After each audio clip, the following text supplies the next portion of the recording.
Hi guys, welcome back to Blue Gadget. Ini adalah Oppo A92. Rasanya baru 2 bulan lepas saya review pasal Oppo A91. Sekarang kita ada Oppo A92. Kalau kita tengok dia punya spesifikasi, saya tak boleh nak cakap yang A91 ni adalah penerus kepada Oppo A92. Walaupun nama dia sebelah-sebelah je, 91 dan juga 92, tapi dia punya spesifikasi ni agak berbeza. Apa yang saya boleh cakap yang A92 ni adalah alternatif lain untuk A91. Agak pening sikit. So guys, tanpa melengahkan masa, jom kita mulakan.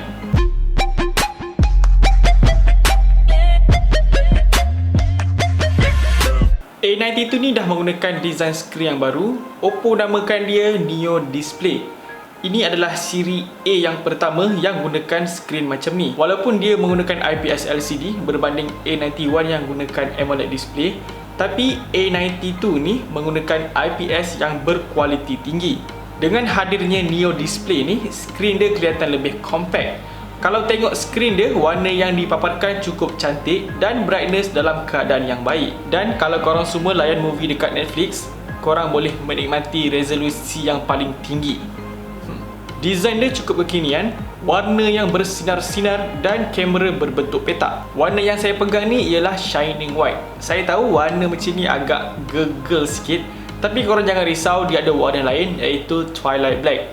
Features handphone ni cukup lengkap. Dia guna charger Type-C, ada lubang earphone dan fingerprint di bahagian sisi yang cukup accurate dan pantas. Walaupun dia tak support NFC, tapi saya ada jumpa satu benda yang agak menarik iaitu stereo speaker. Walaupun dia punya sound quality tak sesedap handphone flagship, tapi cukup berbaloi lah untuk kita layan movie dan dengar lagu dekat handphone.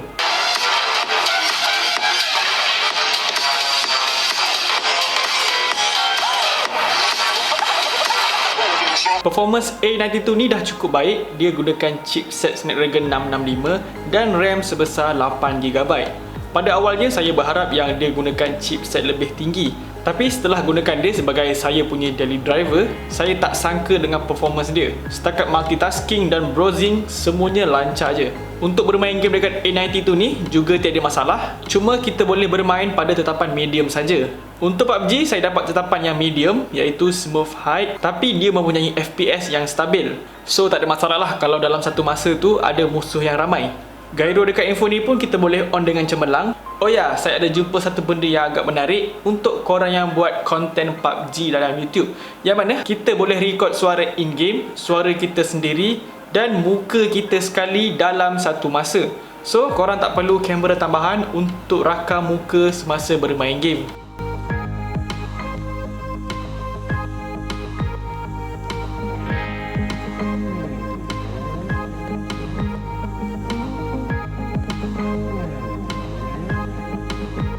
Handphone ni dijanakan dengan sistem operasi ColorOS 7 yang berasaskan Android 10. Ini bermakna ini adalah siri A pertama yang menggunakan ColorOS 7 dan juga Android 10. Untuk kamera dia pula, ianya hadir dengan 48MP AI quad kamera. Hasil kamera utama mempunyai detail yang baik, warna yang vivid dan gambar terasa lebih hidup. Untuk hasil kamera ultra wide dia, memang tak setajam kamera utama, tapi dah cukup baguslah untuk kita tangkap gambar pemandangan yang agak luas. Lepas tu untuk hasil portrait mode pun cukup bagus, tapi agak kurang tajam. Kalau objek yang kita tangkap tu tak banyak cabang-cabang dia macam benda-benda yang tajam, gambar tu akan kelihatan cantik. Tapi sebaliknya, sebagai contoh saya ambil gambar pokok ni, korang boleh tengok dekat hujung objek tu dia ada kabur-kabur sikit. Kamera selfie dia dah cukup baik, gambar yang dihasilkan nampak natural dan skin tone yang cantik.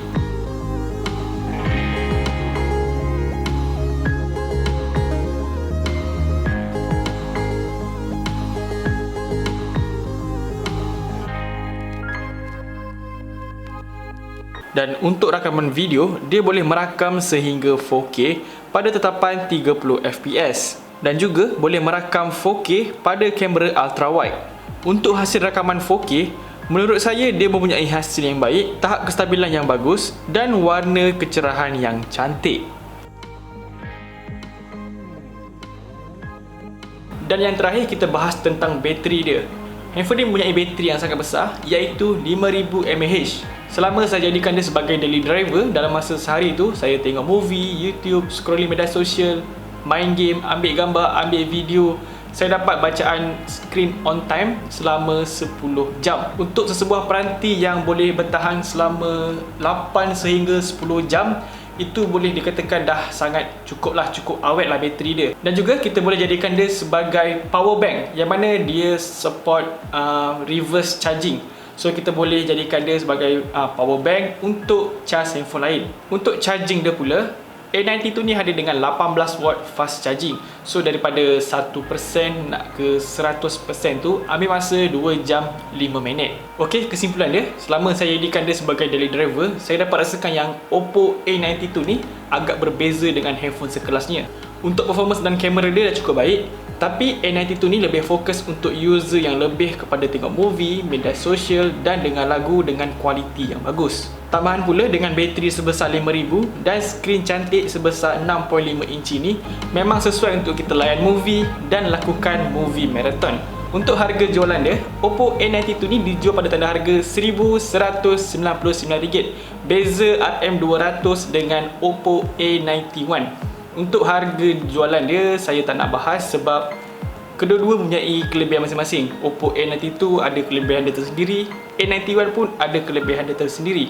So guys, nampaknya di sini saja video review tentang Oppo A92. Jangan lupa untuk tinggalkan like dan juga subscribe channel Bull Gadget. Kita jumpa lagi di next video. Assalamualaikum dan bye-bye. Peace.